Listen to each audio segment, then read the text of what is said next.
Hello, welcome back to Learn Energy Healing.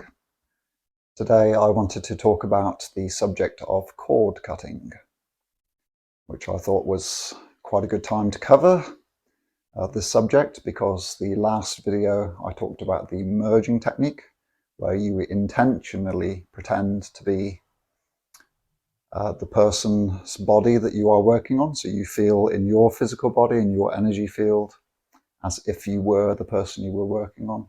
So especially with that technique, a lot of people do ask, how do I stop feeling that person and receiving information about the person I've been working on after the treatment session has ended?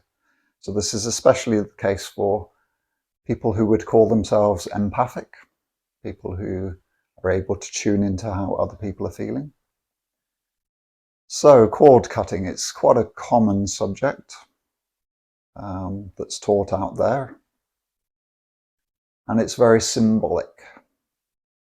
So if you've been following these videos and you've watched the video on do you need protection whilst you do energy healing, it's a bit of a similar thing with cord cutting. You don't really need to do it once you've learned how to tune your radio, if we can call it that, onto a different radio station, tune into a different frequency. So it can be very, very useful for people starting out, for beginners, and even advanced people sometimes, because there are times, even with practiced healers like myself, where a cord cut might be useful.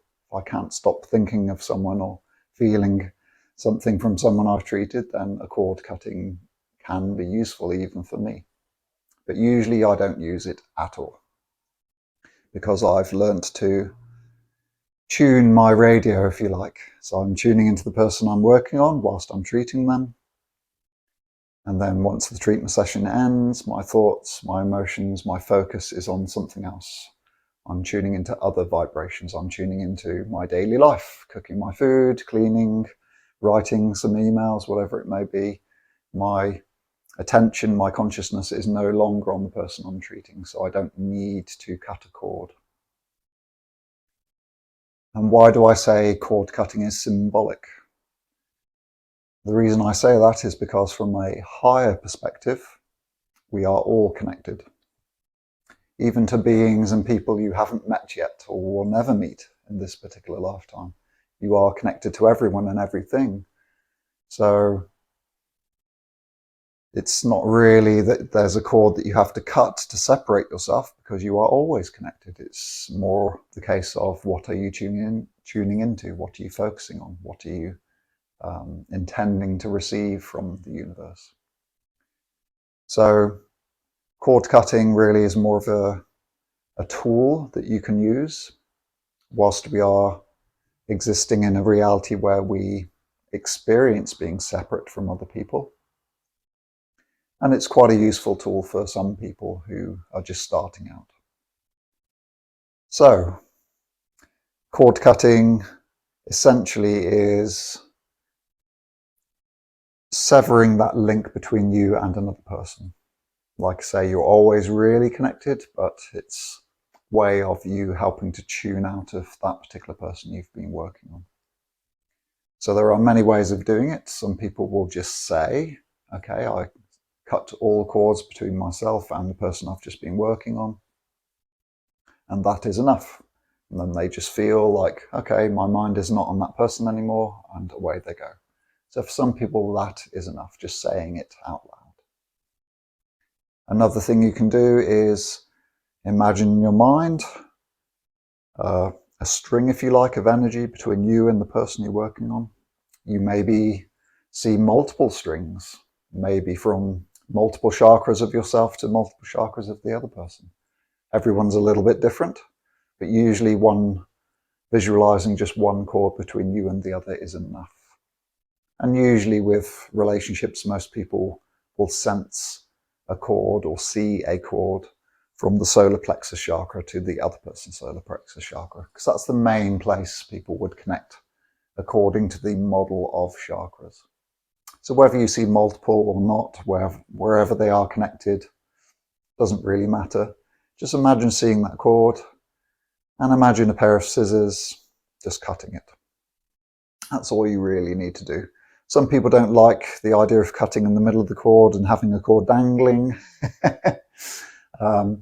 Personally, when I've done that in the past, if I cut in the middle, it doesn't really matter because this end of the cord and that end of the cord just dissolve anyway, because I know it's symbolic anyway.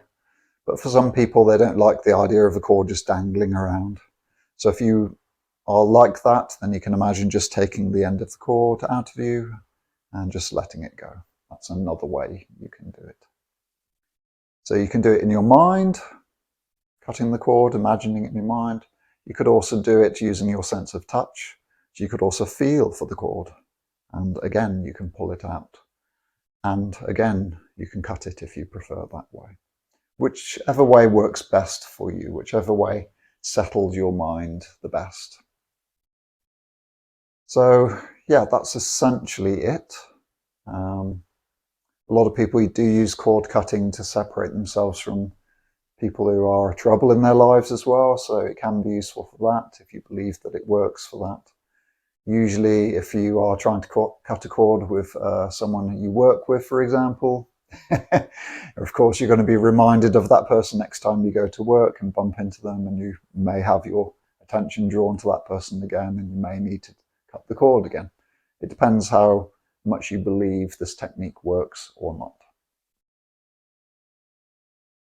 Just one more thing before I go. I'm always remembering something after I finish one section of video. So what to do if you find that cord cutting doesn't work for you, and if you still struggle to stop thinking about or tuning into the person you've been working on.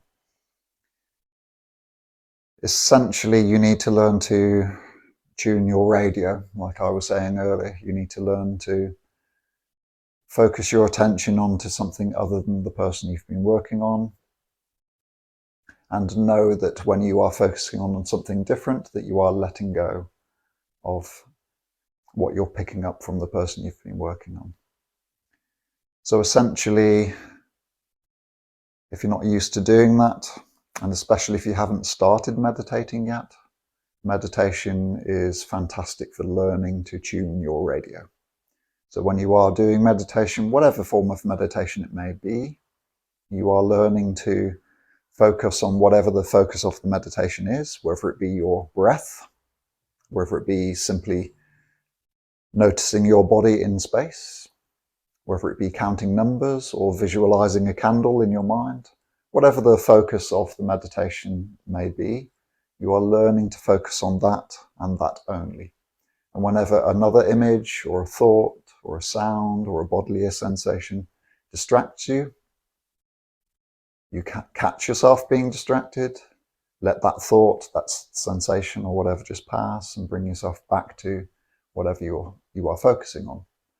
So formal meditation is one powerful way that you learn to tune your radio, so that you learn to tune into what you want to tune into and let go of tuning into and therefore receiving information from whatever else or whoever else.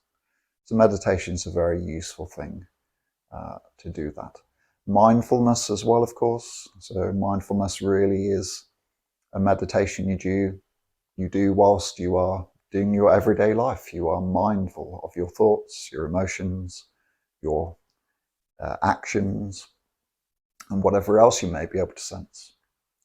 And you are, again, learning to focus on what you are doing in your day, or what you need to be thinking of, and letting other thoughts, other habits, other actions, whatever they may be that's coming up, just pass. And you're bringing yourself back to being in the moment, paying attention to what you are doing.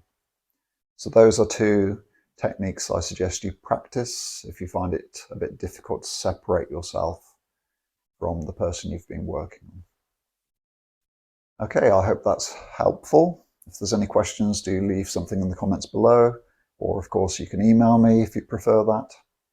And please do like and subscribe if you'd like to support this channel, and I will see you in the next video.